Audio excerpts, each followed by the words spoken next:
Vamos dar início, então, à nossa roda de conversa sobre os transtornos alimentares em época de pandemia.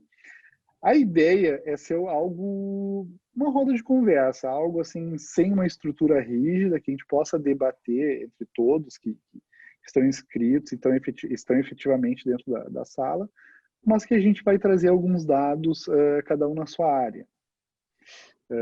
A gente vai estar hoje debatendo por cerca de 1 hora e 15, 1 hora e meia, vai depender de como vai ser o andamento da roda de conversa.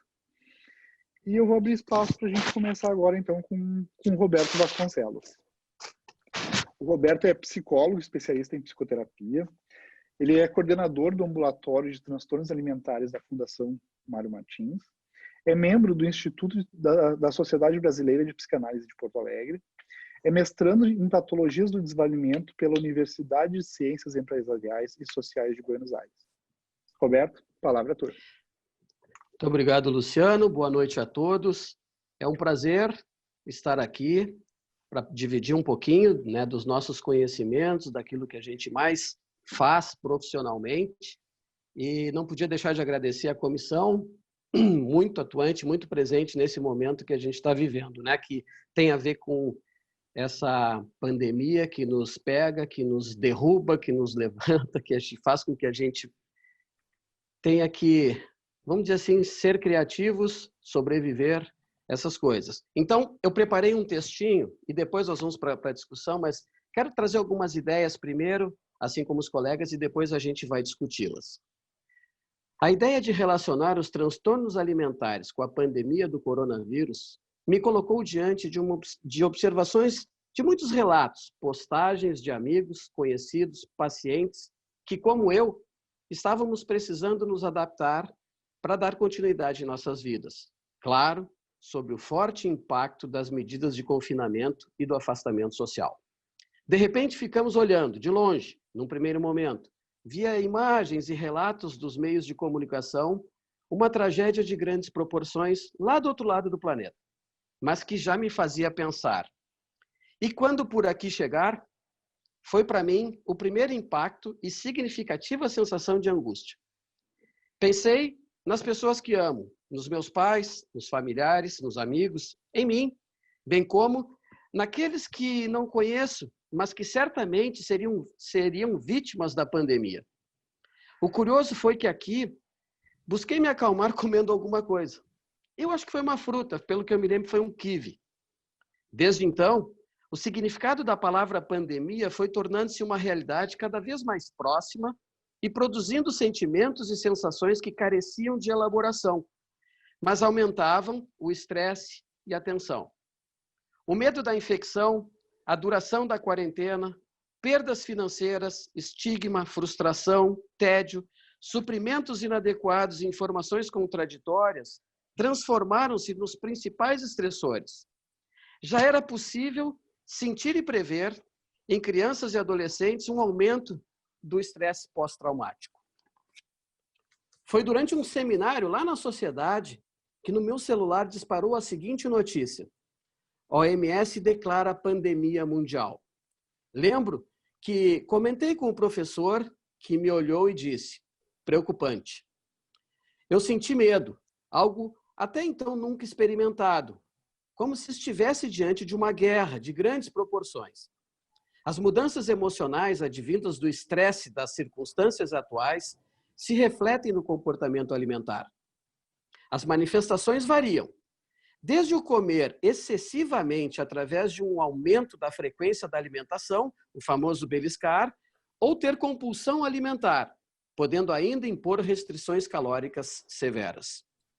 O medo tende a aumentar a sensação de não estar no controle, que em pessoas com transtornos alimentares, normalmente, é gerenciado com um aumento de restrições alimentares ou outros comportamentos extremos de controle do peso. Não bastasse agravar quadros de anorexia nervosa, esse comportamento se revela uma frustrada tentativa de permanecer no comando da situação.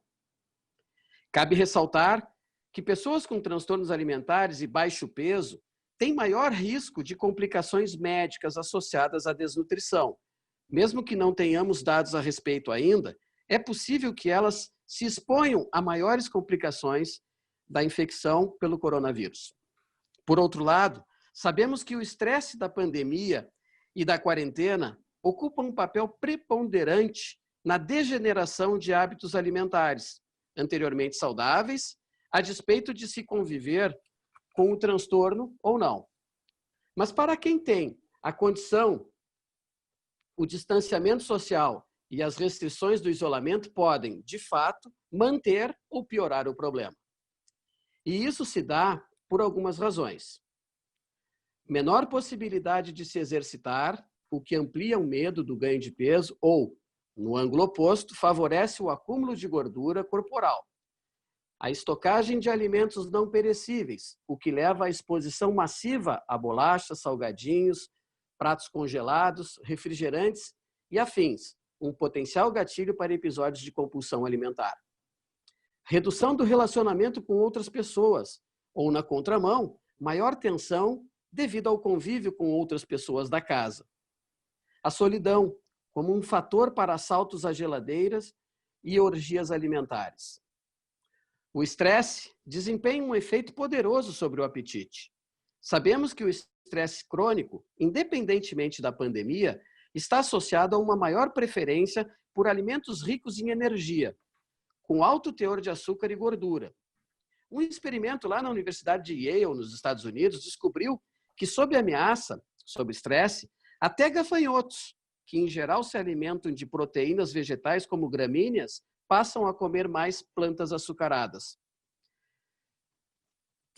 Tanto para eles como para nós, seres humanos, açúcar significa combustível rápido para alimentar o corpo e estar preparado para situações de briga, fuga e risco.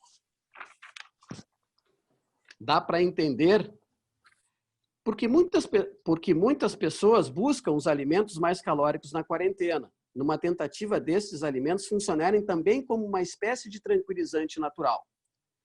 Ouvi num programa que o termo pandemia também tinha uma origem na forma de alimentação dos ursos pandas, seres capazes de comer até 40 quilos de bambu por dia, seu alimento predileto.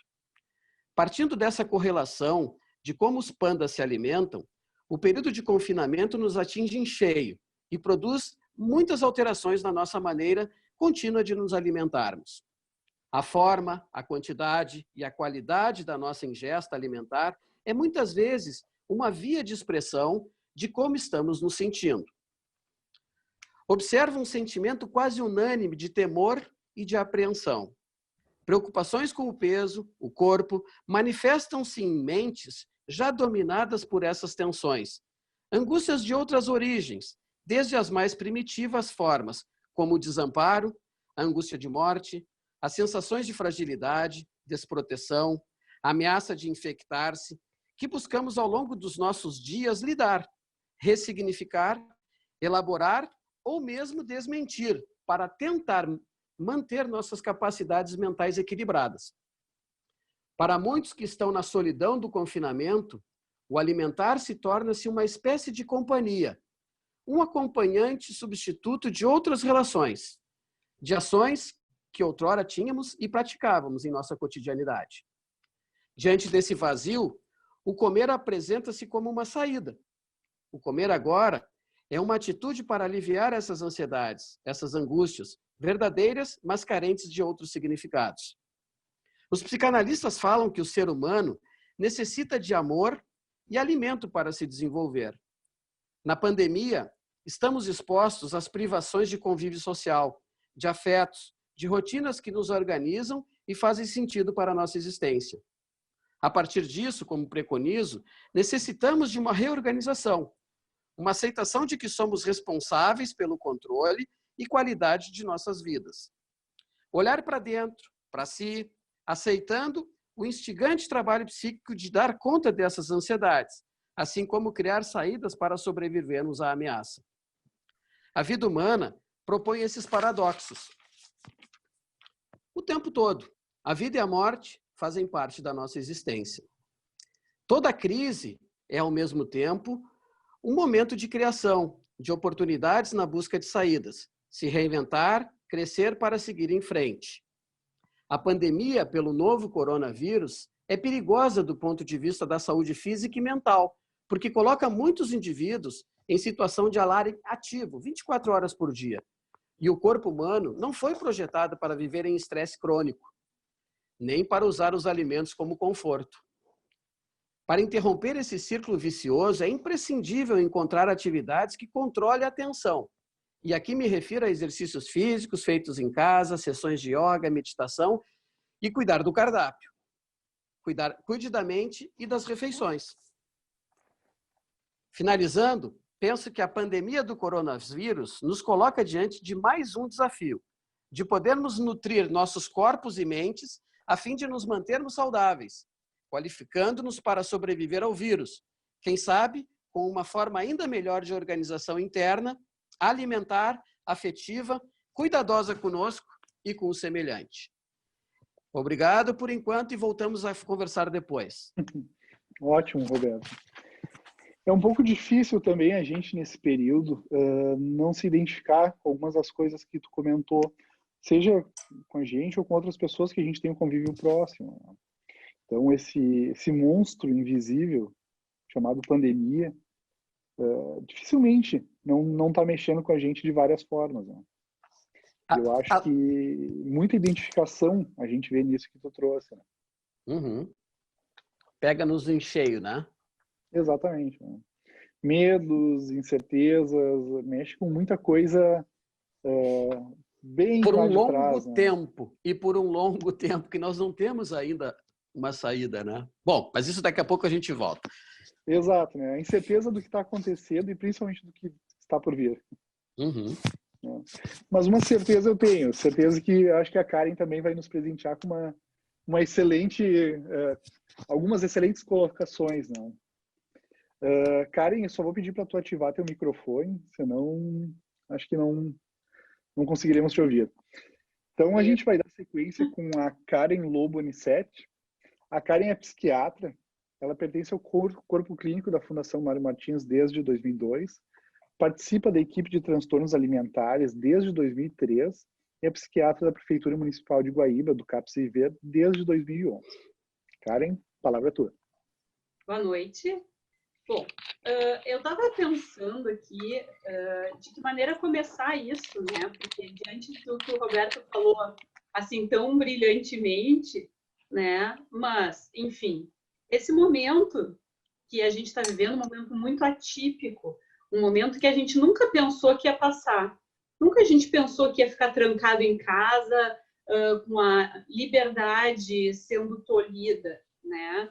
A gente tinha planos, viagens, festas, reuniões, e tudo foi cancelado. De uma hora para outra, as pilhas que não podiam deixar de serem feitas, elas ficaram de lado, né? A gente passou a ficar em casa, cuidando da saúde da gente, né? A gente estava vivendo num mundo de intensas transformações tecnológicas, intensas novidades o tempo inteiro acontecendo e as coisas se acumulando. Mas as relações humanas, elas estavam cada vez mais superficiais. Pais e filhos convivendo na mesma casa, mas não participando da vida um do outro, né? Eles não se encontravam, quando se encontravam, não se comunicavam. Cada um com seus horários, com suas atribuições e prioridades. De repente, todo mundo em casa. E agora? Algumas pessoas ficaram sozinhas, outras pessoas ficaram com suas famílias que não estavam acostumadas a conviver. E aí, convivendo, começaram a aparecer dúvidas. Sim, porque a gente vinha num mundo ditado pelo politicamente correto, pelo apelo estético. As mídias sociais bombavam com é lindo, é maravilhoso, que Deus, que, né? E o número de likes ditava o quanto a pessoa era aceita ou benquista pelos seus amigos. Muitos sonhavam em ser um influenciador sem conteúdo interno e agora também sem um mundo externo. E por que eu estou falando isso? Eu estou falando isso porque esse também é um motivo para as pessoas ficarem perdidas e ansiosas. Elas estavam acostumadas a seguirem pessoas, a seguirem uma linha, né? E agora, tanto para aqueles influencers quanto para os seus seguidores, que sonhavam em ter uma vida como aquela, eles não têm mais o que fazer, eles não têm mais quem seguir. Qual é a regra? Isso é muito difícil. Isso, de fato, aumenta a ansiedade. A pessoa tem que se deparar com ela mesma, com as suas limitações, com as frustrações, com os sonhos desfeitos. Essa desacomodação e até mesmo a tristeza por não ver mais o mundo como costumava ver, faz com que ela busque refúgio em alguma forma de prazer, em alguma forma de consolo. As pessoas, naturalmente, elas buscam, nesses momentos, alimentos mais calóricos e gordurosos, pois, como eles estão com o sistema de defesa em alerta máximo, inconscientemente o corpo busca por isso, porque a gente precisa se preparar por uma reação de luta ou fuga. Isso não significa que todas as pessoas vão ter uma compulsão alimentar ou qualquer outro tipo de compulsão, mas significa que as famílias podem estranhar o jeito como estão lidando com os alimentos e com as refeições. No entanto, pessoas que já têm dentro dela uma predisposição aos transtornos alimentares, elas podem inconscientemente buscar alívio da sua ansiedade e da sua angústia pela formação de um sintoma de qualquer ordem. A nossa equipe, que trabalha com os transtornos alimentares, sabe que essas pessoas elas têm muita dificuldade de traduzir os seus sofrimentos, os seus afetos em palavras. Então, acabam buscando alívio em atos, em comportamentos. Por exemplo, as anoréxicas. Elas costumam ser pessoas muito regradas, obsessivas, disciplinadas. E nesse momento em que as coisas parecem que estão todas bagunçadas, elas podem se aliviar voltando a contar calorias, restringindo alguns alimentos, restringindo algumas refeições, né? E é claro que isso não acontece de uma hora para outra. Isso é um contínuo, isso é um jeito que uma pessoa devagarinho vai construindo o seu sintoma. Vai eliminando um alimento, vai espaçando as refeições, vai deixando as coisas para trás. Isso é muito devagar, né? E a insatisfação na pessoa pelo corpo, pelo peso, isso, na verdade, é a camada mais superficial, né? Porque, normalmente, essas pessoas, elas precisam mesmo poder traduzir as suas angústias, o seu sofrimento em palavras. E, claro, que isso também é uma visão muito superficial de um trabalho que a gente faz durante muito tempo, né? É um tratamento que dura muito tempo, normalmente nunca menos de 1 ano. Por outro lado, nós temos as bulímicas, ou as pessoas que têm compulsão alimentar periódica, né? Elas buscam também alívio através de um ato, do ato da compulsão, né? Uma compulsão alimentar, para deixar bem claro para todo mundo aqui, não é assim, aquela pessoa que exagerou na hora do almoço, que serviu uma colher a mais de arroz, ou que mesmo comeu uma barra de chocolate de sobremesa sem se dar conta. Isso é um exagero, mas isso não é uma compulsão. Uma compulsão é uma coisa que dura muito pouco tempo, com uma quantidade absurda de calorias, né? A pessoa não consegue parar e a pessoa sente culpa por esse comportamento. O que acontece?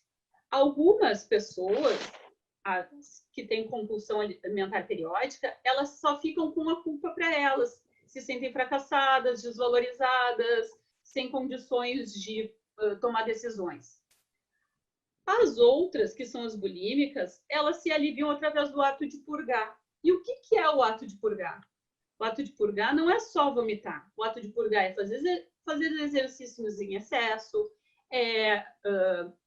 tomar relaxantes, anorexígenos, medicações para diuréticas, laxantes, e, inclusive, uma coisa que está super na moda agora, que são os suplementos termogênicos, né? Quando eles não são prescritos por algum nutricionista ou algum médico, né? Mas como fica o tratamento das nossas queridas pessoas durante a pandemia, né?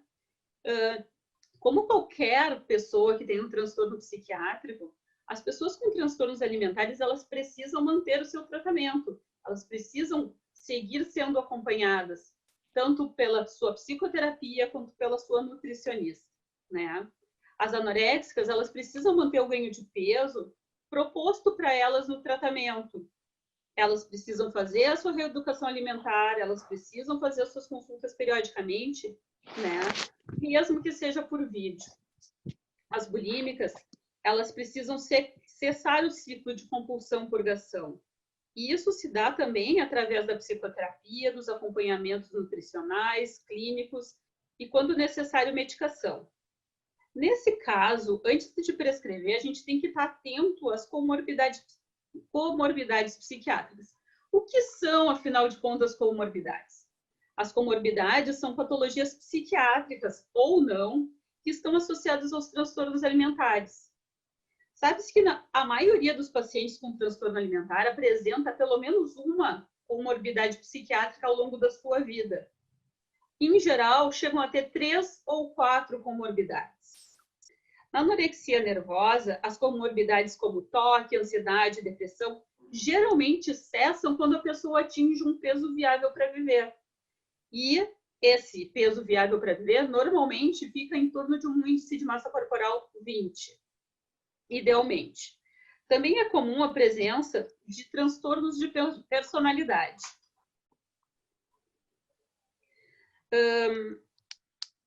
As bulímicas, como eu já falei, elas vão se beneficiar de medicação para diminuírem as compulsões. Mas os resultados são melhores com a psicoterapia associada. Nesse caso, quando for medicar, a gente tem que se dar conta dessas comorbidades, né? Também a intenção da paciente de engravidar, o horário que ela costuma vomitar, porque a gente não vai prescrever a medicação para ela, por exemplo, na hora do almoço, e ela vomitar nesse horário, né? A gente não vai prescrever a medicação antes de dormir se ela tem por hábito se empanturrar durante a noite e vomitar. A gente também tem que prestar atenção na questão de funcionamento sexual e do comprometimento psicossocial dela, né? Também a gente tem que prestar atenção que tem um aumento do risco de suicídio pelo uso de antidepressivos em pacientes entre 18 e 24 anos de idade. Por quê? Não se sabe. É importante ressaltar que as comorbidades, como transtorno bipolar, fobias, déficit de atenção e hiperatividade, transtorno por uso de substâncias também antes de prescrever. E eu gostaria de finalizar dizendo que nem toda alteração no padrão alimentar é um transtorno alimentar. Para ser um transtorno alimentar, tem que existir um padrão de funcionamento, ou seja, o comportamento tem que se repetir durante algum tempo. E o que a gente tem que prestar atenção? Se for alguém da família da gente, a gente está desconfiado. A gente tem que desconfiar que a pessoa não quer comer, diz, hoje eu estou sem fome, né? Ou se recusa a se alimentar, ou ela não quer comer junto das pessoas da família, ou ela começa a retirar alguns alimentos da sua alimentação. Se ela começa a emagrecer, não menstruar, né? Ou se ela vai ao banheiro logo após as refeições, saindo de lá com olhos vermelhos, rosto inchado, lacrimejando. Se ela tiver comida, se a comida da casa começar a desaparecer, né? E for aparecer pacotes, restos nos quartos ou nos cantos da casa, né? E principalmente se ela estiver também usando roupas que são inadequadas para a temperatura. Se ela começar a esconder o corpo dela, é sinal de que alguma coisa também está acontecendo. Bom, rapidamente eu tentei passar para vocês algumas ideias e um pouco do jeito como a gente trabalha, né? E estou aqui agradecendo pela oportunidade e espero ter sido um pouquinho útil nisso. Ótimo, Karen. Excelente. Algumas coisas que tu colocou, assim, é impossível a gente não identificar quem mantém ainda o atendimento nesse período de pandemia, a gente identificar algumas coisas dos nossos pacientes, não. Uhum. Sabe que eu trabalho numa equipe de cirurgia bariátrica que não o número de cirurgias, mas o volume de pacientes é o segundo maior do Brasil, e é aqui em Porto Alegre esse serviço. E a gente tem alguns dados lá, em termos de saúde mental, que dão conta que mais ou menos 1/3 a metade dos pacientes, das pessoas que não estejam em acompanhamento de saúde mental, que estão passando por esse período de pandemia, vão apresentar algum transtorno, não sintoma, transtorno psiquiátrico. Então, é uma coisa que, com certeza, se pegar o paciente com um transtorno alimentar que nunca vem sozinho, né, e como tu colocaste, geralmente 1, 2 e a maioria deles até 3 transtornos associados, bom, nesse período que a gente está passando, esse período de agora, vai se tornar muito mais evidente, né? Então, por isso, eu até coloco a importância dos serviços de atendimento em psiquiatria e psicoterapia, como a Mário Martins, estarem funcionando também nesse período, né? Mesmo de forma virtual, mas manter o atendimento, porque é um momento crítico que as pessoas precisam muito mais, talvez, do que antes, né? Não querendo comparar, mas é um período que nós estamos sujeitos a apresentar alguma piora, né? Algum sintoma, algum transtorno. Sempre lembrando, né, Luciano, que a gente está diante de um cenário de incertezas e de nenhum tipo de... Ninguém arrisca dizer algo, olha, vai terminar, vai melhorar.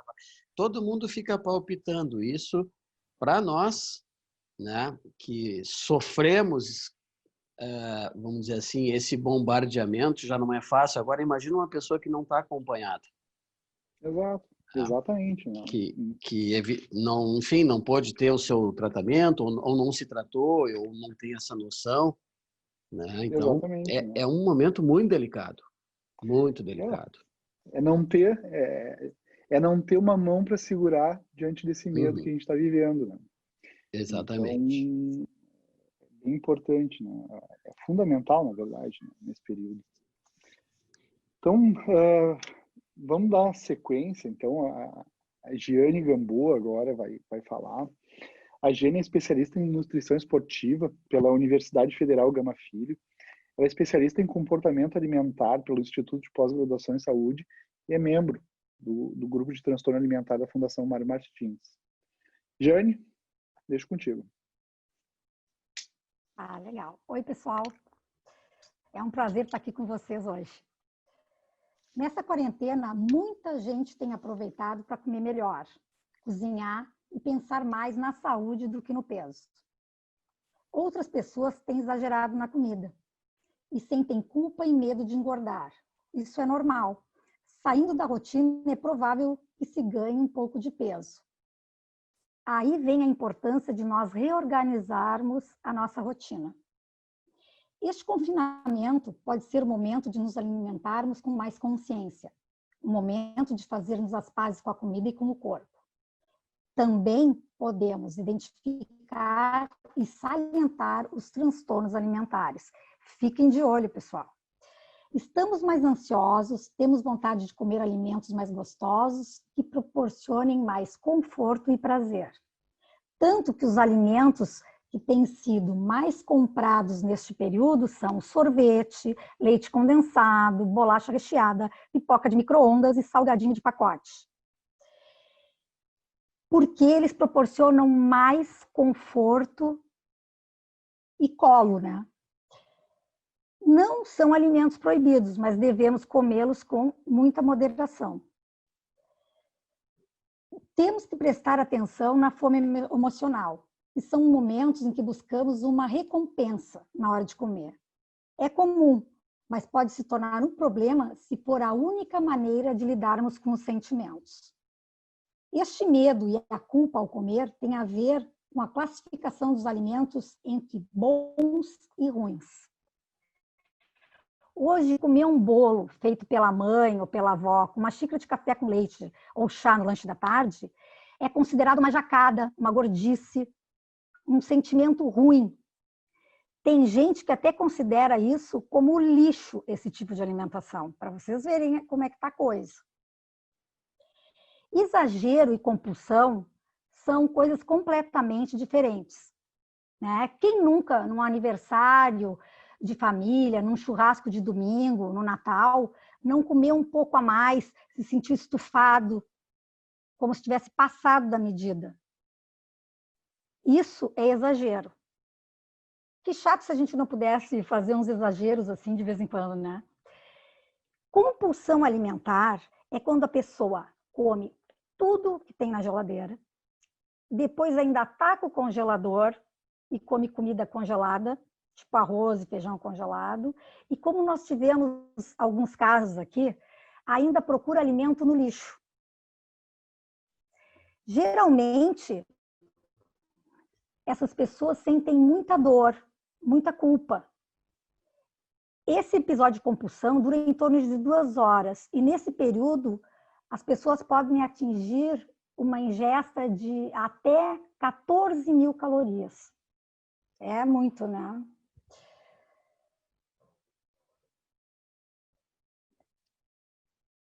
Para a gente ter uma ideia, esse transtorno tem início, na maioria das vezes, com uma dieta restritiva, né? Restringindo, a gente tem uma grande tendência de ter compulsão depois. Se sabe hoje que os obesos, em torno de 30%, apresentam o transtorno de compulsão alimentar. O restante tem hiperfagia, que é comer muita quantidade durante as refeições. Existe um estudo americano que acompanhou atletas por um período longo, que precisavam manter o peso para realizar a sua modalidade específica. Se verificou que, com o passar do tempo, quando eles pararam de ter essa atividade ou se aposentaram, muitos desenvolveram transtorno de compulsão alimentar ou obesidade. Isso a gente pode ver, né? O Ronaldinho, Casagrande, né? Por aí. As causas dos transtornos alimentares envolvem questões genéticas, familiares, convivência com os amigos, mídia, autoimagem, doenças psiquiátricas da família e do próprio paciente. A anorexia é mais comum em meninas durante a adolescência, mas hoje em dia temos encontrado muitos casos nos meninos e também em mulheres na fase da pré-menopausa. Esses pacientes têm um peso menor do que o saudável, têm pavor de engordar, diminuem cada vez mais o peso. Usam roupas largas, mangas compridas, deixam comida no prato, comem longe da família e têm uma alteração de humor. Eles têm uma falta de alegria. Também esse comportamento afeta a saúde física. Eles perdem massa óssea, têm alterações no ritmo cardíaco, distúrbios metabólicos e hormonais, como a amenorreia, né, que é a falta de menstruação. Tem outro estudo de 2012, já faz um tempinho esse, onde separaram 2 grupos. Um grupo com pessoas saudáveis, sem transtorno alimentar, e outro grupo com pessoas que tinham anorexia. Eles colocaram uma porta e perguntaram para todas as pessoas se eles próprios tinham condições de passar pela porta e se as outras pessoas que estavam fazendo parte do grupo teriam condições de passar pela porta. No grupo saudável, sem transtorno alimentar, todos disseram que todos tinham condições de passar pela porta.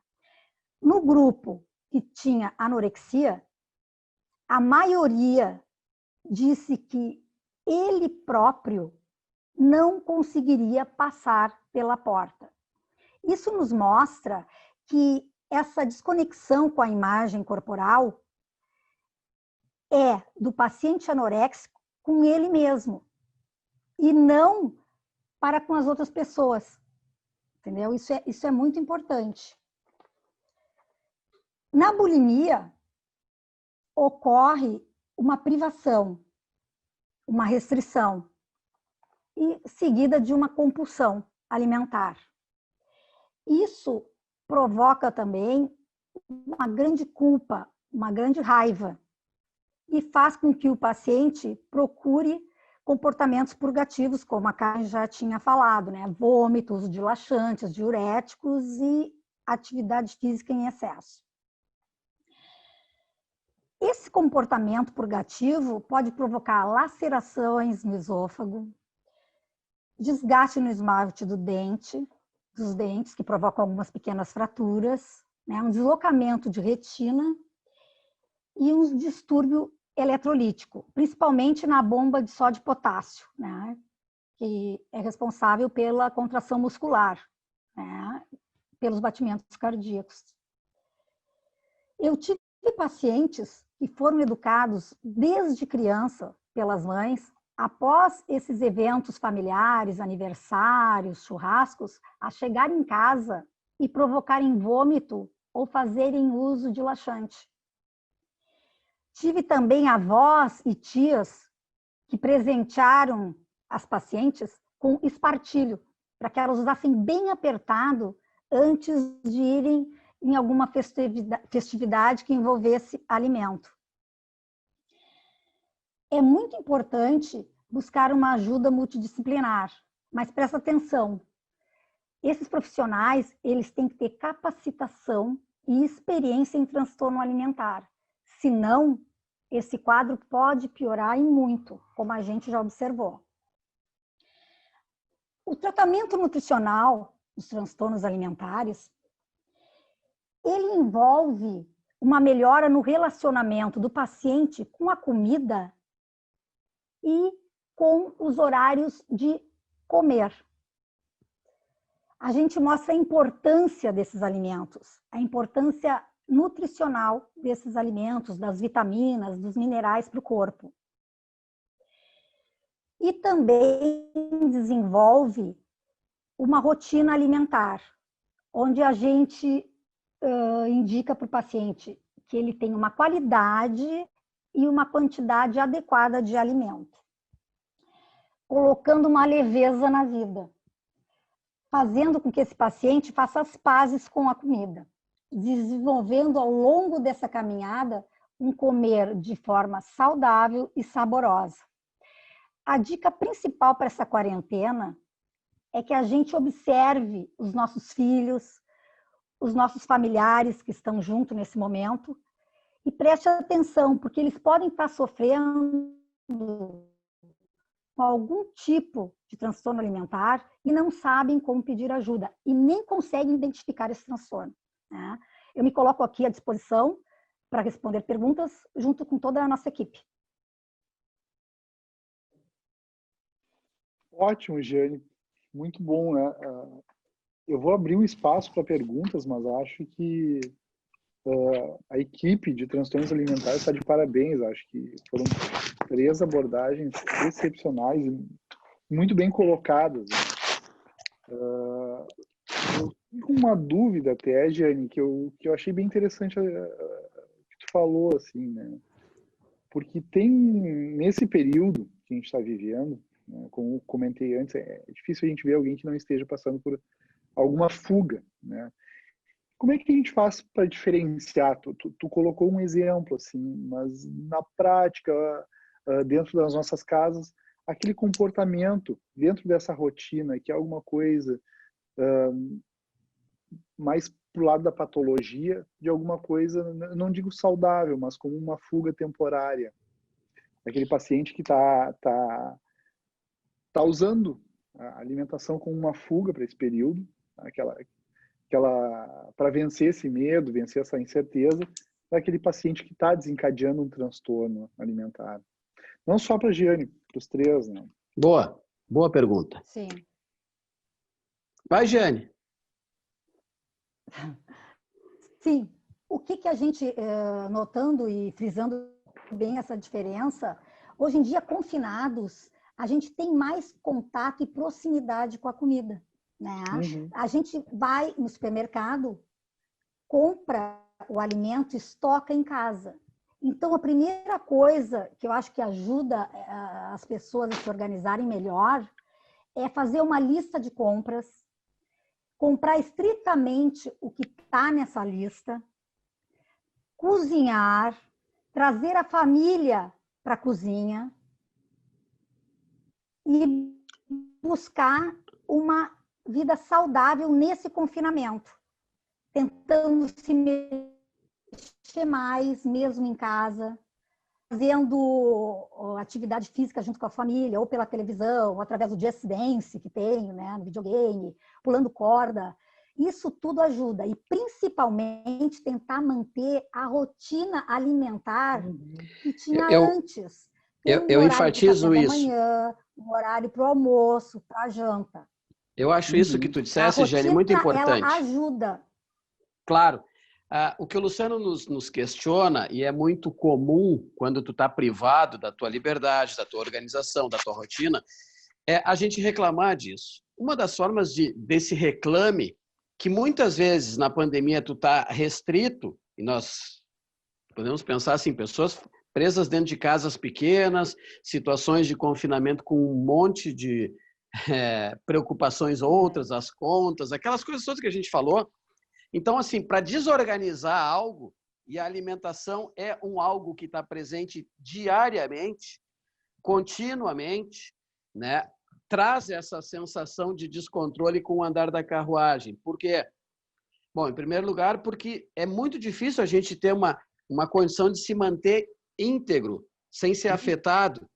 A gente vive falando, eu pelo menos oriento meus pacientes a também ter cuidado com a informação que tu está sendo bombardeado, que isso reflete no teu equilíbrio emocional e, obviamente, um dos lugares que tu vai expressar o teu equilíbrio ou o teu desequilíbrio é algo que tu faz continuamente. A alimentação tu faz continuamente. Então, esse é um indicador quando a gente se dá conta que a pessoa não está mais como ela gosta de estar, isso por uma ordem externa, vamos dizer assim, e internamente ela reage muito mal a isso, desorganizando aquilo que estava até então num equilíbrio. Como é que a gente define isso como uma patologia? Como nós estamos vivendo uma quarentena e a ideia de tempo vai até lá, sabe-se aonde, né? Mas, assim, existem alguns critérios que a gente define patologia. Mas eu pegaria um pouco leve agora, nessa hora, porque nem tudo é patologia, apesar de alguns critérios serem semelhantes com aqueles que a gente se baseia para definir um diagnóstico, né, de um transtorno alimentar, né, tipo ataques de comer, enfim, que as gurias falaram, né, o exagero faz parte. Quem aqui não cometeu já o seu exagero na pandemia, né? Isso faz parte. Exato. Isso vai ter, isso nós vamos conviver. O importante é ter sempre a noção, uma consciência daquilo que eu sei, gosto e procuro me reaproximar no momento que eu me dou conta que, bom, hoje foi um dia que eu estava mais angustiado, então eu comi de uma forma mais inadequada, mas amanhã continua, então eu posso retomar isso, eu posso me reorganizar a partir dessa consciência, né? Isso é algo que a gente... também, né, Roberto? Acho importante também que, assim, o outro dia, né? Não é porque naquele dia tu comeu a mais que no dia tu vai te restringir. Exatamente. Tu tem que levar em conta uma régua e vai dali para frente. Restabelece a rotina, procura as suas rotinas, tenta a sua rotina, pelo menos, né? Torná-la consciente é muito importante. Sabe, até tu falando, Roberto, eu lembrei de uma coisa que eu já tinha pensado há um tempo atrás. Primeira coisa que talvez tenha chamado a atenção muitos de nós nesse período de pandemia, e talvez não seja a primeira vez, quando a gente tem uma ameaça grande como essa que a gente está vivendo. O primeiro lugar que as pessoas procuram, o supermercado. Logo que chegou a pandemia, os supermercados cheios de pessoas. E era um dos poucos serviços que foram mantidos, né? Tem um paradoxo aí. Né? Tem um paradoxo. Eu sou uma pessoa que vou pelo menos uma vez na semana, é a única saída que eu tenho dado, eu vou ao supermercado. E me chama a atenção, né? Assim, que o supermercado ele atrai famílias hoje. As pessoas levam os filhos, né?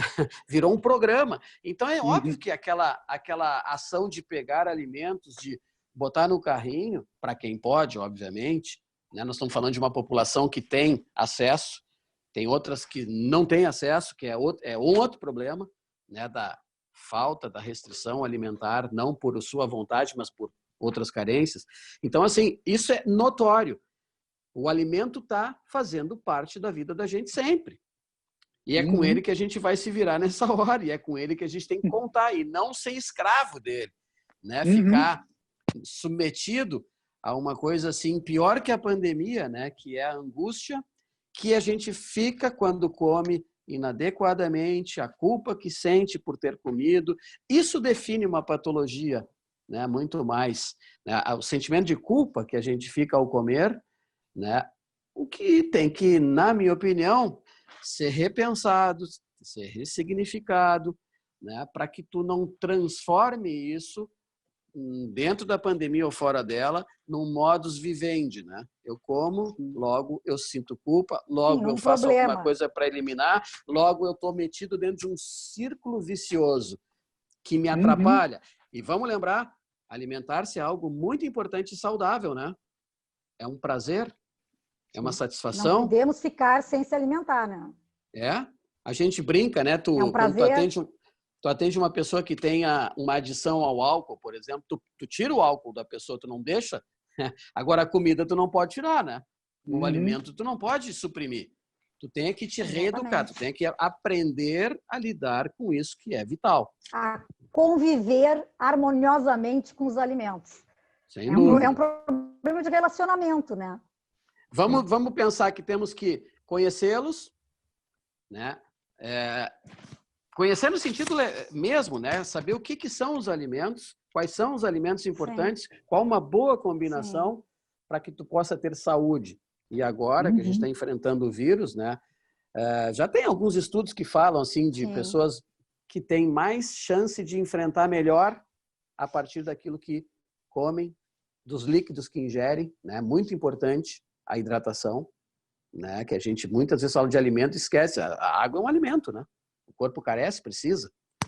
Então, tem vários aprendizados aí nesse momento. Exato. E, obviamente, relacionar isso com o estado emocional, né? Porque a alimentação e o estado emocional andam juntos desde o início da vida. Exato. Né? Eu vou abrir um pouquinho, disponibilizar também o chat, para o pessoal que está acompanhando poder fazer perguntas também. Acho que é importante ter essa visão de quem está nos acompanhando poder vamos questionar se animar, também e trazer algumas vamos entrar na dúvidas, conversa. algumas coisas que estão sendo observadas. Né? Vou começar eu com as dúvidas, então. Né? Boa! Sabe que nos obesos que eu atendo, assim, nos obesos mórbidos, candidatos à cirurgia bariátrica, eu observo uma coisa que é bem interessante e que eu já li em vários trabalhos científicos, que o obeso ele tem um funcionamento muito próximo, um dependente químico, e a sua relação com a dopamina. Essa dopamina, muitas vezes, prejudica a capacidade de raciocinar. Né? Trazendo para o lado do obeso a capacidade de ele raciocinar enquanto está comendo, sobre sua dieta, sobre aquilo que ele está ingerindo. Né? Puxando um pouco essa parte do dependente químico, como é que vocês observam, assim, quando o paciente que está em tratamento no ambulatório de transtornos alimentares desloca essa compulsão? Como é que é a associação do transtorno alimentar que está em tratamento e o paciente desloca para bebida ou outras drogas, outras adições, bebida, que é muito calórica? Que a bebida é muito calórica. Muito. Né? Então, como é que vocês enxergam isso? Como é que vocês tratam? Bom, eu acho que a Karen pode ajudar. Só liga o teu microfone, Karen.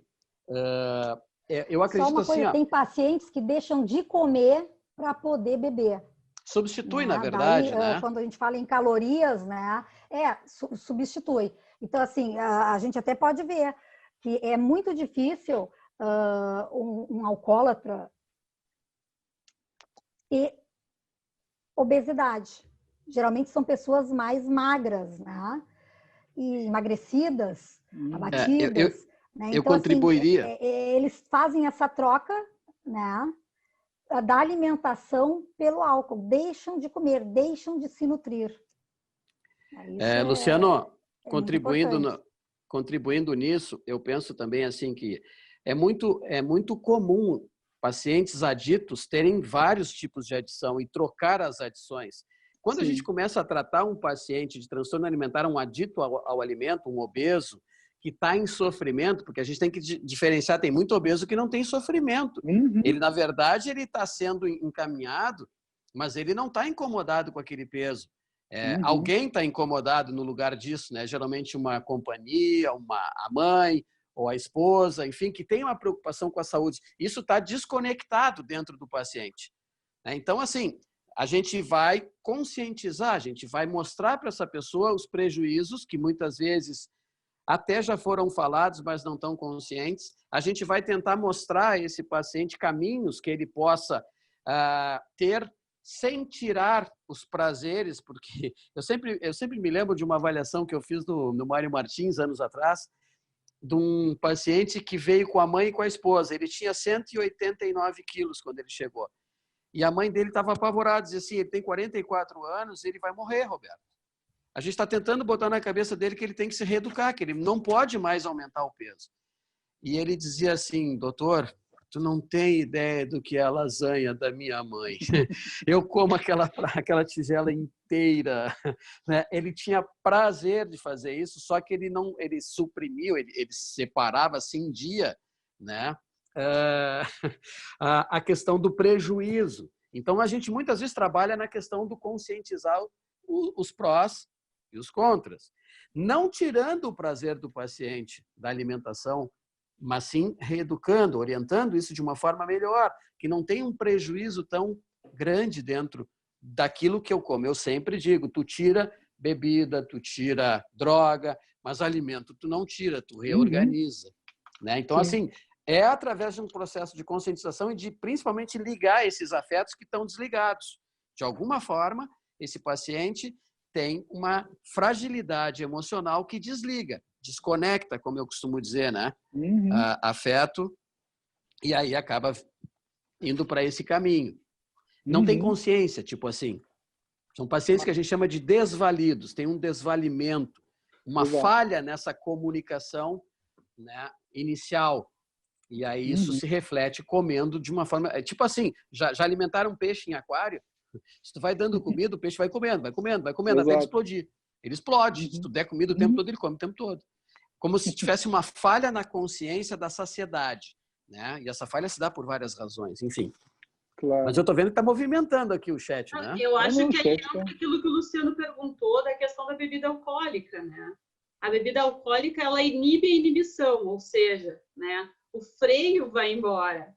Então, assim, fica muito mais fácil deslizar, exagerar e compulsionar, inclusive, se a pessoa faz uso de álcool.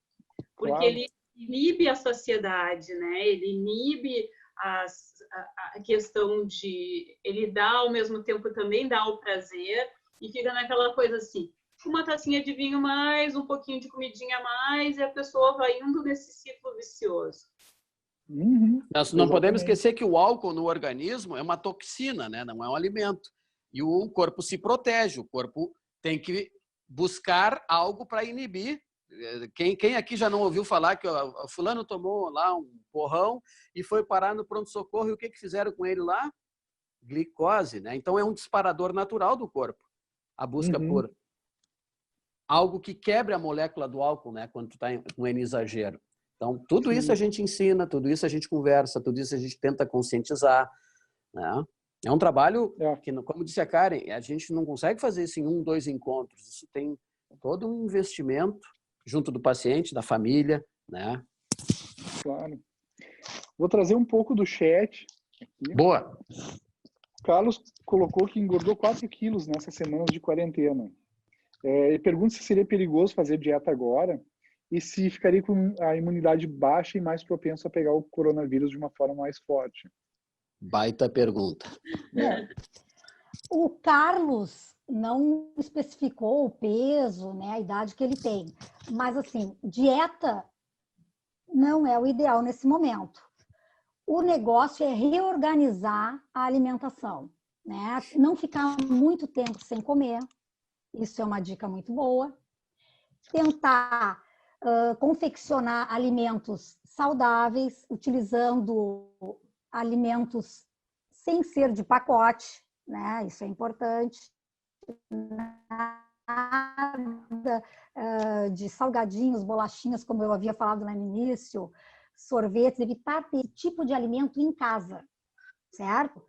Comer mais frutas nos lanches, e usar muito iogurte, o leite, né, vitaminas de fruta. E alimentos muito bons nesse período são os alimentos ricos em fibras. Tentar passar para uma dieta com alimentos mais integrais, que ajudam a gente a desenvolver mais saciedade. E não esquecer de tomar água, né, gente? Porque muitas vezes a sede, a gente percebe ela como fome, principalmente que não está acostumado a tomar água. Nós temos um viés, né, Giane, como grupo, a gente não trabalha com dieta, a gente trabalha com reeducação alimentar. Qual é a diferença? A dieta tu vai suprimir, tu vai cortar algo.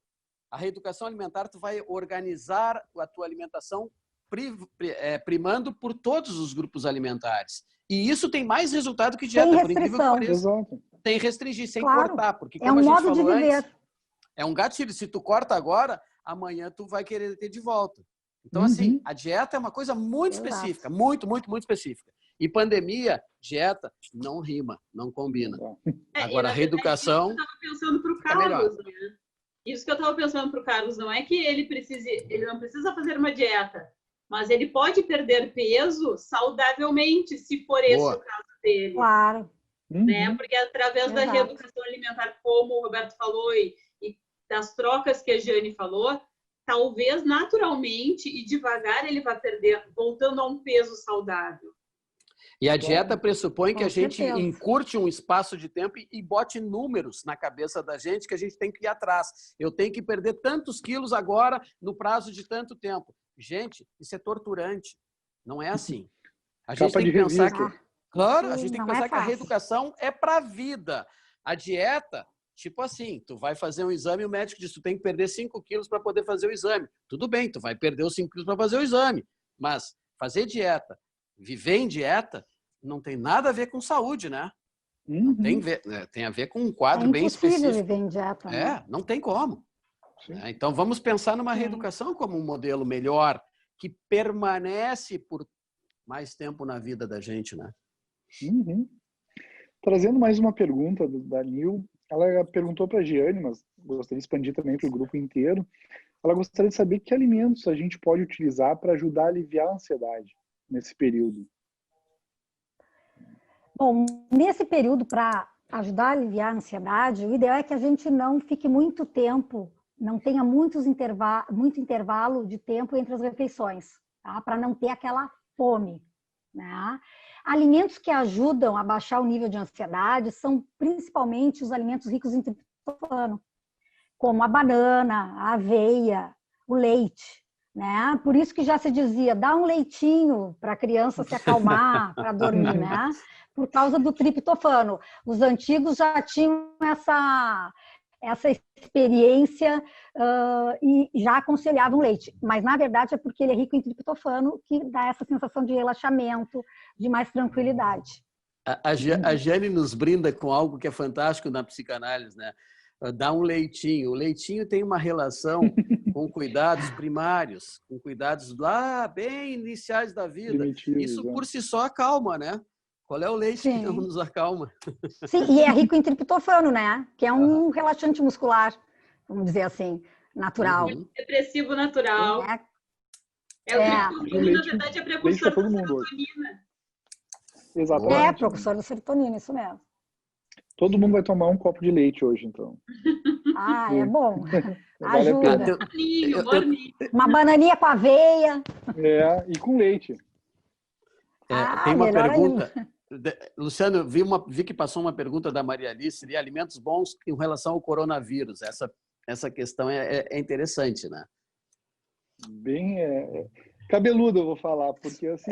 Alimentos bons em relação ao coronavírus são alimentos de preferência naturais, né? Nada de alimento industrializado.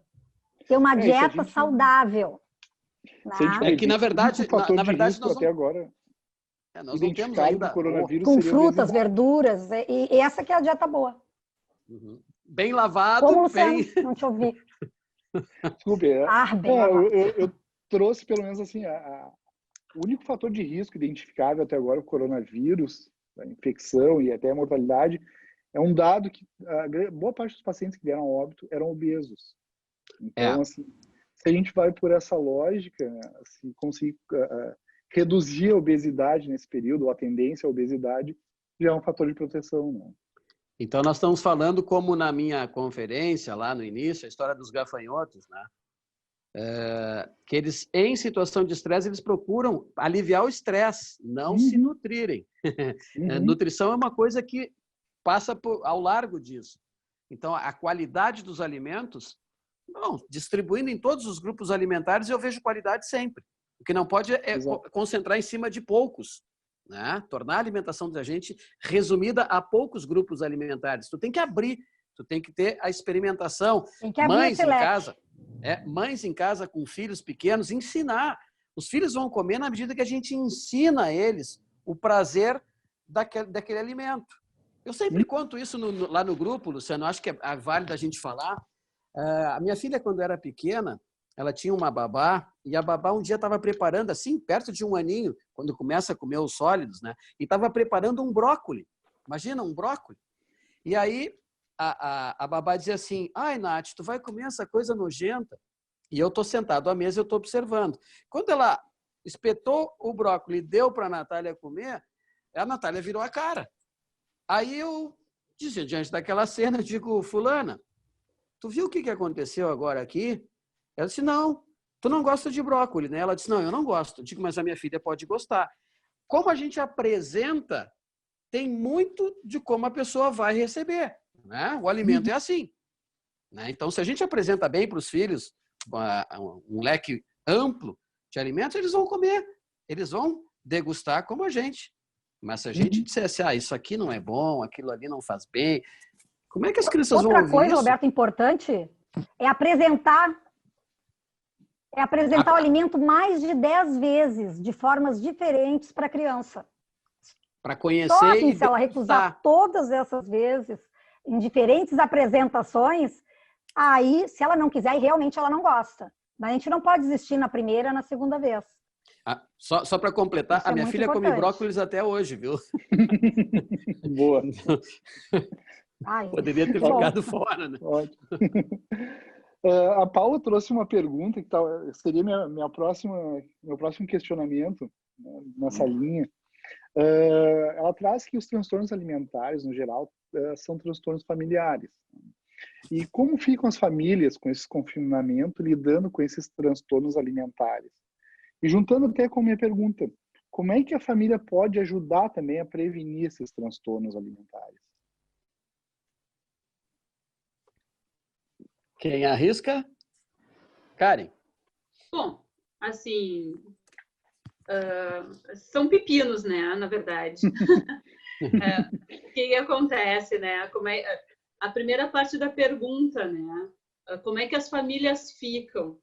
Famílias de pacientes de transtornos alimentares são famílias doentes, né? São famílias onde tem um estresse muito grande. O que acontece? Isso faz parte do tratamento, isso faz parte do que a gente lida no dia a dia, que é ajudar as famílias a como lidar com a refeição, né? Num primeiro momento, a gente ajuda as pessoas a poderem ver um prato no caso das anoréxicas, né? A ter o seu prato montado pela família, né? E enxergar um prato cheio, né? Não com 2 grãos de arroz, né? Ou 3 grãos de feijão, como elas costumam fazer. Isso faz mais parte do trabalho da Jeane, e a Jeane é mestre nisso, assim, sim, né? Mas outra coisa importante, Karen. Fala. Outra coisa importante que os pais podem ajudar, né, a evitar esse tipo de problema, transtorno alimentar e obesidade nos filhos, é até na introdução dos alimentos. Hoje em dia está se utilizando muito o método, aquele BLD, né, que é Baby Led Weaning, se não me engano a pronúncia, né? Que é o desmame guiado pelo próprio bebê, onde a gente não introduz o alimento com papinhas, a gente pega alimentos como o brócolis cozido, morangos, batatinha cozida, coloca à disposição da criança, na mesa, junto com a família, isso a partir dos 6 meses, tá? Ela sentadinha numa cadeirinha bem firme, na mesa, junto com todos os familiares. A criança vai escolher qual alimento ela vai comer primeiro e de que maneira ela vai colocar esse alimento na boca. E isso desenvolve muito o tato da criança. Isso ajuda com que a criança venha construir uma amizade com a comida. Não fica aquele nojinho de tocar, de se arrepiar quando toca numa bergamota, num gominho. Então, é muito importante desenvolver essa relação com a comida através do tato com a criança. Né? Outra coisa muito importante... Fala, Roberto. Não, termina a tua fala, porque eu quero juntar o que a Karen falou o pepino, eu digo pepino em conserva, né? Porque, na verdade, as famílias conservam padrões alimentares, né? E esse conservadorismo é transmitido. Isso pode ser transgeracional. A gente já viu, geralmente a gente vê 3 gerações, vó, mãe, filha, num padrão alimentar. Isso é indutor de comportamentos inadequados, preditivos para transtorno alimentar. Sim. Quando a gente tem a opção Olha de o atender uma vômito, família, aquele que eu comentei, né? a gente vai olhar, a gente sempre examina para trás filhos a vomitarem. De onde é que vem esses padrões, porque se é um padrão disfuncional, é óbvio que tu vai ter que modificar isso com... A gente brinca, né? Calma, cuspe jeito, né? Tem que ter essas 3 coisas para poder trabalhar. Né? Não é fácil, porque tu tem um padrão, tu tem um jeito de se comunicar através do alimento, inclusive. Então, para mexer nisso, tem que ter a confiança da família, tem que ter conhecimento de causa, saber do que a gente está dizendo e, principalmente, assim, juntar as forças, né? Para poder mudar um hábito alimentar familiar. Não é uma tarefa fácil. Tu introduzir alimentos dentro de uma casa é como tu entrar dentro dessa relação com eles. Como eu sempre digo, o alimento está sempre presente. Então, é algo que tu tem que ter muito cuidado para tu não ser invasivo demais e nem deixar as coisas rolando demais sem aquilo que a gente está dizendo que é preciso, né? Modificar, reeducar, qualificar, conscientizar a alimentação. Porque a alimentação é vida, é coisa da saúde da gente, da saúde mental, da saúde corporal, né? Das relações sociais. Sempre tem. Não sei se a gente consegue responder a pergunta, mas eu vejo assim. Acho que entrar numa família, mudar um padrão alimentar, tem que ter muito conhecimento, empatia, respeito, mas principalmente assim, identificar onde é que se deu esses gatilhos aí, né? Outra coisa importante é a família levar a criança para a cozinha na hora de confeccionar os alimentos. Fazer com que a criança ajude a preparar um bolo, ajude a picar uma frutinha na hora de uma salada de fruta, ajude a amassar a bananinha. Isso tudo faz com que a criança diminua a probabilidade de desenvolver obesidade e transtorno alimentar. Isso aí a gente já tem comprovado com vários trabalhos científicos. Então, trazer a criança na hora de desenvolver os alimentos, confeccionar, é muito importante. No preparo. Outra coisa é o exemplo. Muitos pais que não comem salada brigam para as crianças. Ele não gosta de salada, por que ele não come salada? Não tem uma folhinha de alface no almoço em casa, no fim de semana, porque geralmente durante a semana as crianças fazem as refeições nas escolinhas. E na escolinha, geralmente, elas comem a salada. Por quê? Porque todos os amiguinhos geralmente comem também. É uma questão de imitação. Se a criança nunca vê um pai comendo uma laranja, descascando uma banana, ela não vai se sentir confortável de fazer isso. Ela vai achar isso muito estranho. Entende? Então, a maneira dos pais ajudarem a criança a não desenvolver esse tipo de transtorno alimentar ou obesidade é mostrar para ela como é comer saudavelmente. Verdade. Né? Isso é muito importante. Sem pressa. Exato. Enfim, a criança aprende com os pais, né? Então, aquilo que os pais colocam na mesa... Claro. A Nicole perguntou sobre jejum intermitente na pandemia. Ele é recomendado? Isso é uma barra. O jejum intermitente é muito delicado. Também é. Porque vários pacientes que praticam jejum intermitente, eles usam isso como um gatilho para entrar ou desenvolver um transtorno alimentar, né? Então, ficam sem comer 8 horas, passa para 12, 16, 24 horas e começam a achar isso legal, né? Aí sim, hoje em dia a gente pode notar isso aí vai o quê? Diminuir a imunidade da pessoa, principalmente nesses tempos de pandemia. Eu acho muito delicado iniciar nesse momento qualquer dieta que envolva jejum e restrição alimentar. Qualquer dieta, né? Isso é muito delicado, porque vai privar a pessoa de algum tipo de nutriente. E com certeza isso aí vai estourar lá na frente, ou diminuindo a imunidade, ou que isso vai alavancar um transtorno alimentar. É muito delicado isso, Nicole. Uma das coisas que eu... Diga, Luciano. Começar alguma coisa que talvez seja atípico para a pessoa num período atípico é muito mais difícil de manter depois, né? Claro. Exato. E até porque a gente não conhece bem o funcionamento ainda de tudo que é relacionado ao coronavírus, né? A gente não sabe o que pode ser bom, o que pode não ser. Mas eu também diria assim, que essa coisa do jejum intermitente, eu me lembro sempre das palavras do nosso querido Gershman, né? Que as pessoas desenvolvem padrões alimentares. A gente tem que pensar se aquele padrão alimentar que ela desenvolveu é suficiente para o corpo dela se manter, né, funcionando com qualidade, com capacidade saudável, né? Tem pessoas que se alimentam, fazem 5, 6 refeições por dia. Tem gente que come 2 vezes ao dia. Então, o que importa nisso, no meu entender, é a qualidade e a saúde que esse corpo apresenta, né? É difícil a gente dizer assim, tem que ser assim, tem que ser assado. A gente propõe num tratamento aonde a gente imagina que está carecendo, que está mal, que não está legal. Mas as pessoas desenvolvem padrões alimentares distintos. E eu acho que esses padrões alimentares eles têm que atender à demanda mínima de qualidade do funcionamento do corpo.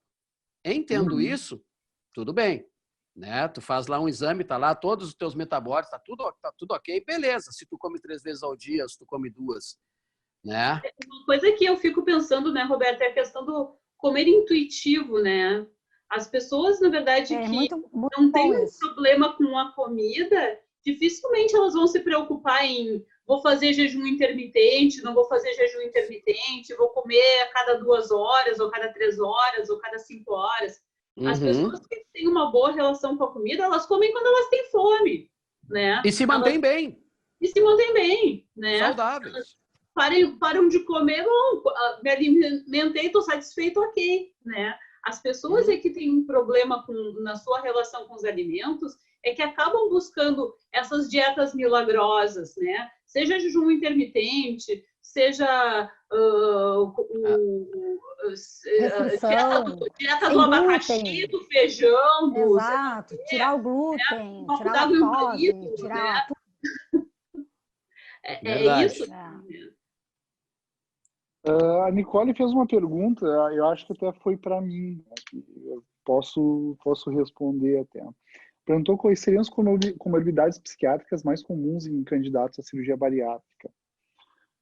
O que eu observo, tá, é que geralmente de 95% ou mais, para não falar todos, tem alguma comorbidade. Que eu vejo de uma frequência maior, ansiedade. A ansiedade é disparado. E assim como a Karen colocou, geralmente o paciente com transtorno alimentar nunca está sozinho aquele transtorno, tem outras comorbidades. No obeso mórbido, que é o candidato à cirurgia bariátrica, eu digo que o básico é a ansiedade. Alguns deles têm sintomas depressivos, alguns sintomas de transtorno de personalidade que eu observo.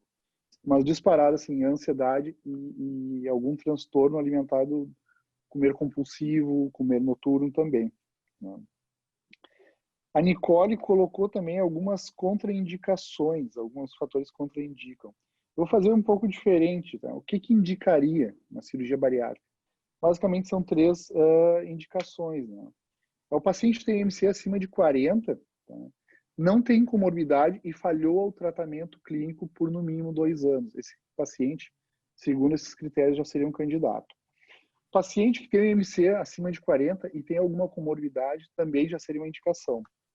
E tem um outro grupo, que seria os pacientes com MC entre 35 e 40, que já tem alguma doença associada à obesidade, né, ou desencadeada pela obesidade. Seriam candidatos a fazer. Quanto a contraindicações, respondendo a Nicole e a todos, né, na verdade a Anvisa coloca algumas poucas contraindicações. As equipes criam seu protocolo, muitas vezes com base nisso que a Anvisa traz. Mas, Nicole, basicamente assim, seriam transtornos de comportamento alimentar, e aí a Anvisa não especifica, alguma insuficiência orgânica grave também eles colocam, e doença neoplásica infecciosa ou inflamatória em atividade, também é muito vago.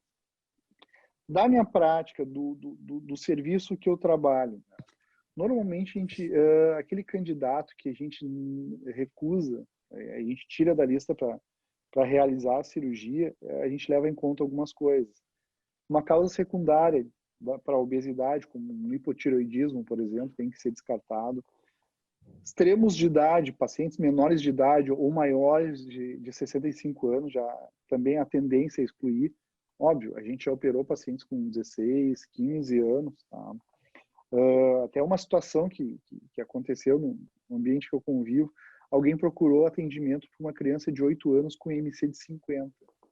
Nossa Senhora! Então, assim, procurando cirurgia bariátrica. Então, assim, é uma situação isso aí chega a ser maus tratos, né?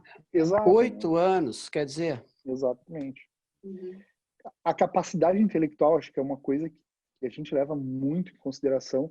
Eu digo assim, não é uma cirurgia que tu vai fazer, é um tratamento. E a cirurgia é uma ferramenta dentro desse tratamento. Tanto que na equipe que eu trabalho, a gente normalmente solicita que o paciente esteja engajado, enfim, todas as consultas, o acompanhamento, mas que ele também perca um pouco de peso antes. Aquela história de se despedir dos restaurantes da cidade já é um indicativo que vai dar errado. Né? Isso é o compromisso que acho que é importante com o tratamento. Daí a importância, né, Luciano, do o antes, outro ponto o durante importante, e o depois, num tratamento para cirurgia bariátrica, né? Exato. Quer comentar alguma coisa? Outro ponto importante são os pacientes que têm compulsão alimentar, porque se eles não têm um acompanhamento bem legal, psicológico e nutricional, o que eu tenho visto no consultório, né, pacientes pós-bariátrico, pós-cirurgia bariátrica, é como é que se diz, uma transferência para o alcoolismo, né?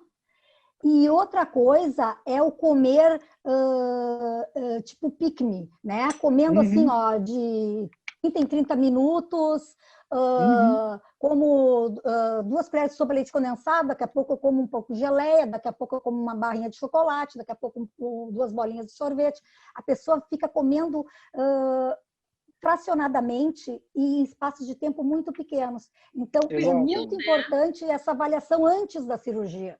Exato, né? Tanto que, assim, um dos critérios até para exclusão, que a Anvisa não coloca tão claramente, dependência química, e principalmente de álcool. Tem alguns estudos que trazem que a prevalência de dependência de álcool depois de uma cirurgia bariátrica varia de 30% a 40%. Então, assim, é mais arriscado do que estar numa roleta russa. Então, geralmente é o fator que eu sou mais criterioso na avaliação. O paciente que tem um costume regular de beber, ele tem que provar que ele está disposto a parar e tem que provar que ele parou, né, para poder fazer. Porque acaba sendo uma roleta russa mesmo. Né? Imagina, tu ter 30%, 40% de chance de ter uma patologia tão grave ou mais grave do que a que está tratando, é um risco muito grande a correr. Né? E também outro fator que a gente leva em consideração é um distúrbio psiquiátrico grave e principalmente a tentativa de suicídio nos últimos 12 meses. Isso aí é um fator que exclui a princípio. Né? E esses pacientes chegam, eu digo, como critério, porque justamente a gente vê pessoas Luciano, que... Fica à vontade. A gente poderia dizer assim, exclui num primeiro momento, trata para que ele possa obter aquilo que ele também está buscando? A maioria das vezes, sim. Tá? Tem alguns fatores, como a idade, por exemplo, não é uma coisa modificável. Um paciente com um déficit intelectual também é uma coisa que tu não modifica e que é Sim, isso não vai necessário muitas modificar. vezes. Só que, óbvio, um déficit intelectual em alguém com MC de 40 é uma coisa, uma pessoa com MC de 55, 60 seria outra coisa, né? O risco de vida dela pela obesidade já é muito maior. Claro. Então, Não, eu me lembrei disso. Eu lembrei de falar disso porque o tratamento para a cirurgia bariátrica ele envolve etapas. E as pessoas que se engajam nas primeiras etapas, elas vão chegar melhor na cirurgia, né? Então, assim, antigamente, quando começaram as cirurgias bariátricas, não tinha esses protocolos. Então, e eu estava lá no início, quando começaram, eu já estava militando nisso. O Mário Martins também fez parte um tempo lá no CTO da Santa Casa, porque tinha uma demanda de pacientes enorme para a cirurgia, e ainda não existiam os protocolos, né? Estavam se começando as cirurgias. A gente aprendeu muito. Então, hoje, a população está bem melhor assistida no sentido de um acompanhamento pré, durante e pós-cirurgia, né? Que é algo vital para dar o sucesso, embora ainda a gente sabe que os índices de recuperação, né, não são ainda tão animadores assim, né? A pessoa que se educa, fica bem, tem muita coisa que ainda precisa melhorar, né? Mas muita gente fica legal, muita gente faz a cirurgia e recai, tem outros tipos de transtornos, né? Porque não era só tratar e cortar lá a parte que a gente sabe que é feita numa cirurgia. A coisa está aqui, né? Então, a gente também tem que atentar muito para a questão dos comportamentos, né? Da maneira como a pessoa processa a si, seus afetos, sua vida e os alimentos. E sabe que a gente está levantando dados ainda, não tem muita coisa conclusiva. Assim, nessa equipe que eu faço parte, a gente tem em torno de mais de 6 mil cirurgias bariátricas. Que baita. A gente está tentando levantar os dados dos pacientes que mantiveram acompanhamento 6 meses, 1 ano, 2 anos, dos pacientes que perderam o acompanhamento e, porventura, 3, 4, 5 anos depois reapareceram. Tá? Não tem dados ainda. Mas uma coisa que é nítido já nesse levantamento que a gente está fazendo, que o paciente que seguiu em acompanhamento teve uma perda de peso mais rápido, uma manutenção da saúde muito maior e o reganho de peso dele, que acontece depois de um tempo, infinitamente menor do que os outros. Sem falar nas comorbidades também, né? Dependência de álcool e outras drogas. Luciano, qual o protocolo de acompanhamento? É anual? Como assim? Dos pacientes pós-bariátrica?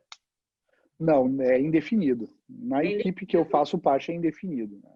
A nossa recomendação é que o paciente siga em acompanhamento, até porque a cirurgia é para a vida toda, né? Como eu digo para os pacientes, não adianta daqui 1 ano, 2 anos, 5 anos, tu te arrepender e querer o teu pedaço de estômago de volta, né? Tu vai levar a cirurgia para o resto da vida. Tua modificação de hábitos tem que ser para o resto da vida. E muitas vezes estar dentro de uma equipe é uma coisa que te ajuda a manter a organização dentro do teu tratamento.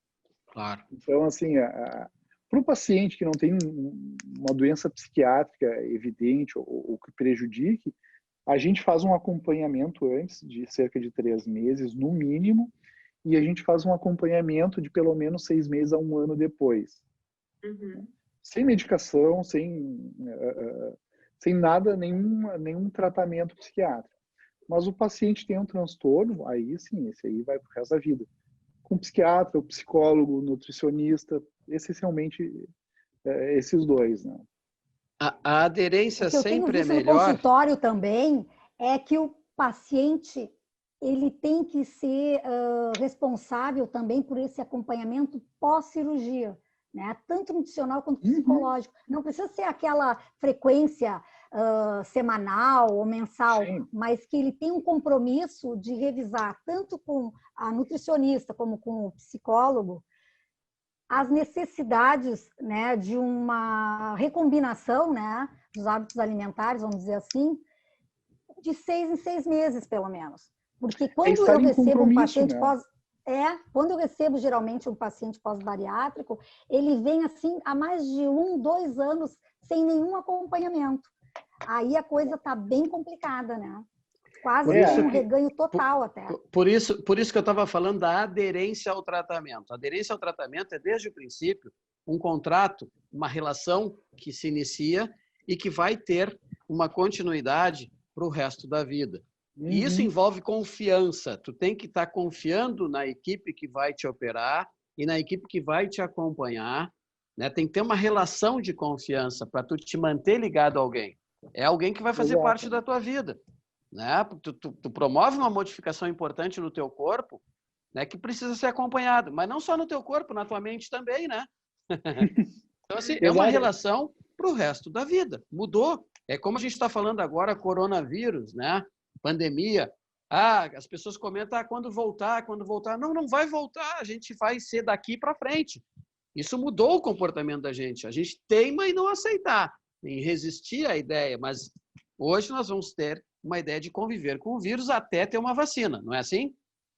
E quando tiver a vacina, nós vamos voltar para antes? Não, dali para frente. Então, a relação e a aderência tem muito a ver com a confiança no início, um bom contrato de trabalho, uma boa confiança na equipe, para tu poder seguir essas modificações forever, né?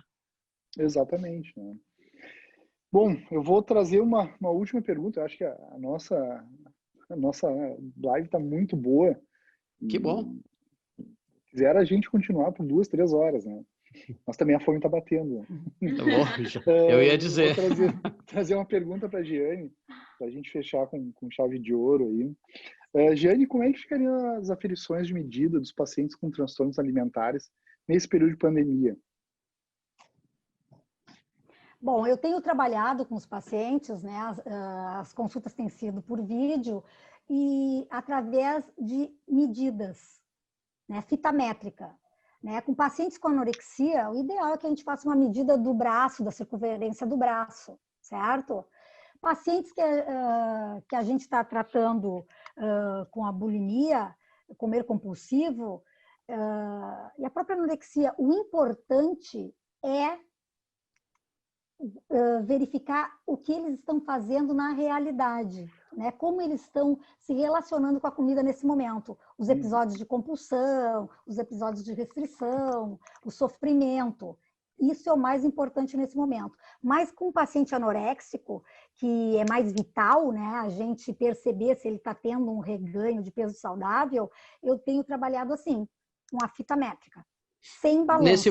Nesse momento que não temos a balança, né, a nossa balança lá no consultório, a gente tem que poder usar outros métodos. Mas é fundamental, claro, ter métodos. Que tenha jeito de verificar esse comportamento, né, concreto. Né? E a balança não é legal que eles tenham em casa, porque isso aí pode provocar até um descontrole na pesagem. Tem pacientes que pesam de manhã, de tarde, de noite. Né? Então, isso aí fica bem complicado, pode piorar. A gente costuma dizer, Luciano, que lá no tratamento do Mário Martins, a nossa equipe, a balança que vale é só a da Giane, as outras balanças não estão valendo. Então, nem vá, não perca seu tempo. Né? A balança que vale é a nossa. Né? Sim, exato. É verdade. Bom, pessoal, acho que a gente vai ficar por aqui. Tem algumas coisas que eu gostaria de lembrar, tá? Para quem quiser o certificado, tem que pedir por e-mail, mesmo e-mail que se inscreveu, só pedir lá o certificado e a gente envia por e-mail, tá? Quero lembrar também que a Fundação Mário Martins está aberta para atendimento, só que nesse período a gente está na modalidade online ainda, tá? Nossa previsão de em breve é reabrir fisicamente, mas ainda estamos online até um segundo momento. Eu vou colocar o telefone para triagem, para todos terem acesso, para agendar a triagem. E mais um lembrete, né? O Mário Martins Solidário. O Mário Martins Solidário é aquela escuta telefônica que está ajudando muita gente a passar por esse período de incerteza, insegurança e por essa pandemia que veio a mexer muito com a nossa vida. Então, eu vou disponibilizar o telefone agora para todo mundo aqui que quiser ter acesso, né? Então, para daí a gente poder estar se conectando um pouquinho mais com quem precisa de ajuda, né, nesse período. Luciano, Oi, diga. última frase. É que eu falo sempre bastante, não adianta. Roberto, é um Mas prazer assim, te ouvir falar. Pode tocar. nós teremos na continuidade, pessoal que está nos assistindo, nós teremos novas lives envolvendo ainda temas como a pandemia. Então, assim, fique atento à nossa programação, a gente vai divulgar Facebook, vai divulgar Instagram, né? É importante esse contato com a nossa sociedade, com as pessoas que vêm a nós, né, para esclarecimentos, para tratamento. Nós teremos boas lives vindo por aí, tá? Não é. A Mário Martins está se puxando e se puxando brilhantemente nisso, né? Eu também acho. Então, Acho que a gente tem feito a nossa parte. É uma instituição, enfim, quando eu conhecia Mário Martins, eu sempre ouvi falar que era o maior ambulatório de psicoterapia da América Latina. Está fazendo jus, né? Aham. Então, só para dar um spoiler, eu vou dar um spoilerzinho, tá? Vem aí Cuidando dos Cuidadores. É uma live que vai ter, já está organizada. E tem um depoimento fantástico do nosso Dr. Gley Costa, que vai ser muito importante para todos nós ouvirmos o Gley. Ótimo. Gostaria de agradecer Roberto, Karen, Giane, todo mundo que pôde participar, que acrescentou bastante. Nossa previsão era de 1 hora, a gente já está 1h30, mais do que isso. Bah! Então, foi um sinal que foi muito bem aceito e que o pessoal pôde aproveitar bastante. Agradeço a todos que se inscreveram, participaram, e tanto eu quanto o Roberto, a Karen e a Giane, nos colocamos à disposição, qualquer dúvida, enfim, a gente está para acrescentar nesse período, né? E como a gente tem visto nos slogans, né, juntos somos mais fortes, então é o que a gente está fazendo. É isso aí. Então, uma boa noite a todos. Muito obrigado mais uma vez. Boa noite a todos, foi um prazer. Um grande abraço. Foi ótimo. Um abraço. Até mais, pessoal. Tchau. Até mais. Tchau. Tchau. Tchau, obrigada. Estava excelente. Tchau. Obrigada, estava bom demais. Maravilhoso, tudo de bom. Obrigada.